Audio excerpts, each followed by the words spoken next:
Kino Der Toten. So, unfortunately, I can't use the version of this map I wanted to. I actually wanted to use the PS3 version, but I'm moving and my PS3 is packed at the moment, and I didn't feel like digging it out, so we're playing the Zombies Chronicles version, but it's the same map. But no, this map is absolutely timeless. It's a classic, and if you've been around while I've talked about zombies, you'll know the next two things I'm going to say is this is the first ever zombie map I played. Um, I think at the time only the first DLC had been released for Black Ops 1 by the time I'd played it for the first time. I'd played Call of Duty before, but this was my entry to zombies. And what was the second point? Oh yeah, this map was supposed to be in World at War, if you didn't know. It was supposed to be the fourth DLC map, because, this is a legitimate campaign place in the World at War campaign. But due to time and budget, they just weren't able to do it. So they held on to it and made it the release map for Black Ops 1. And this map is an absolute classic. In not only the sense that it's just, been around for a long time, but it still gets a ton of respect to this day. And it's got a ton of huge fans. Everybody knows Kino. If they know Call of Duty Zombies, they know what this map is. And it's just really, I don't know, I think it helped build onto those bigger possibilities for zombies. Because although the World at War maps are great, don't get me wrong, they are definitely my favorite set of maps. Maybe the only Call of Duty Zombies that I don't have an issue with any of the maps. It's just really good. And it's easy to get into. It's a good tutorial map if it is your first time playing zombies. I think Knocked is definitely a bad option for that, because not only is it missing a ton of the bells and whistles, but it is a little smaller. But I mean, then again, it's also faster, so it'll make you have to learn quicker. But anyway, this map too, I think, opened up the idea of trains more. I know there were spots on all the other maps to train, but I feel like this one really solidified spots for it.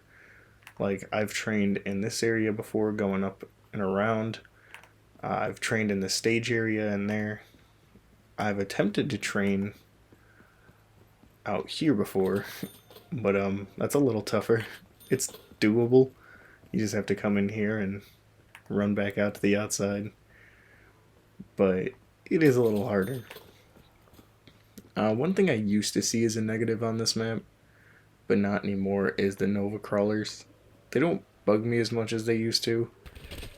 They used to really annoy me, but, now that I'm older and realize that they have very little amount of health, it's not that bad. And speaking of zombie health, I guess it kind of ties in with it, but I feel like this map has a decent amount of variation between the dogs, hounds, the dogs and the hounds, the dogs, the crawlers, and the zombies, where it started to open up that possibility of extra things in the maps. Because I could be wrong, but I don't remember hellhounds being in World at War. I could definitely be wrong there. My brain's running a little behind. But that and Nova Crawlers. I feel like those are definitely new. And it's just neat. Here they come now.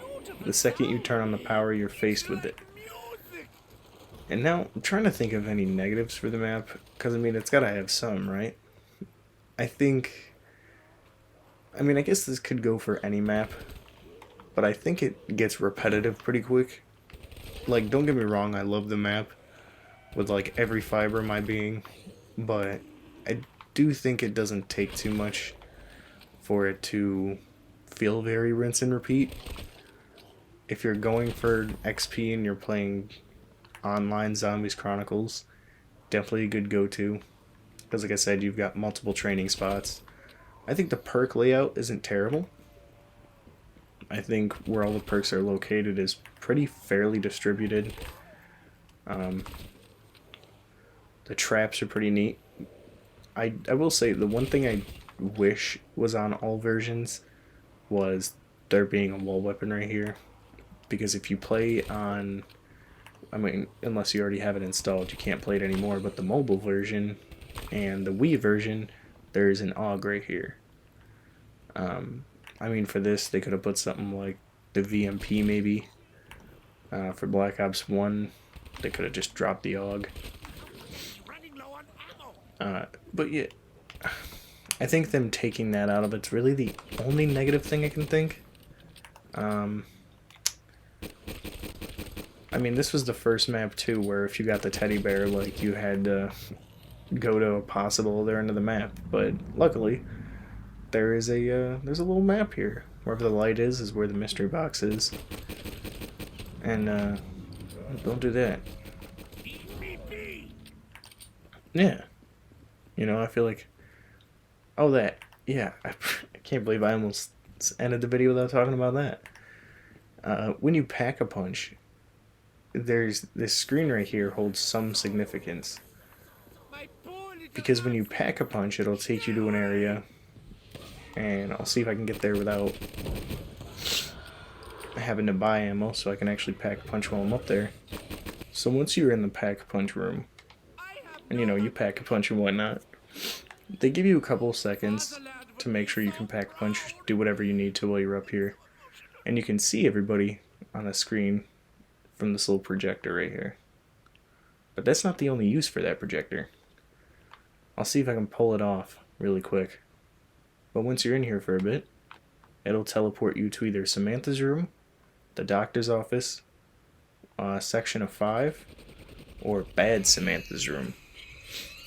And we got Bad Samantha's room. And I unfortunately don't remember where the thing is. Looks like we're gonna have to go back. Well, I teleported to the area like 4 times, and they weren't showing up. I don't know if the game is glitched or something. I know Black Ops 3 has had its issues lately for whatever reason. But yeah, you can get little tapes that you can put into that recorder upstairs, and it'll display different images up on this screen. I really wanted to show them, but like I said, I've been up to the teleporter 3 times now, and they just weren't spawning. And I've done it a million times. I know where they're at. They just were not spawning in. So yeah, you know, I wish I could have shown that, but unfortunately, the recording is now at 20 minutes, and there's a huge chunk cut out because I kept going back. I went back 2 more times, and it just, you know, didn't want to show itself. So yeah, I think I'm gonna start rating these maps too, and I'm gonna give this one an 8 out of 10. Like I said, I really enjoy it, but I think it does get old very fast in a single game. If you're going for a high round, I think this is definitely a really good map to do that on. Like I said, there's multiple places to train. The zombie spawns aren't too hard to remember, and there's really not a ton of places for you to corner yourself. I mean, honestly, you can corner yourself anywhere, but in this one, it doesn't really feel like it because it's pretty open. But yeah, you know, I hope you enjoyed, and I hope you're having a good day. If you're watching early on, have a good rest of your day. I'll see you in the next one. And until then, good luck, and go get some zombies, you know what I'm saying? See ya.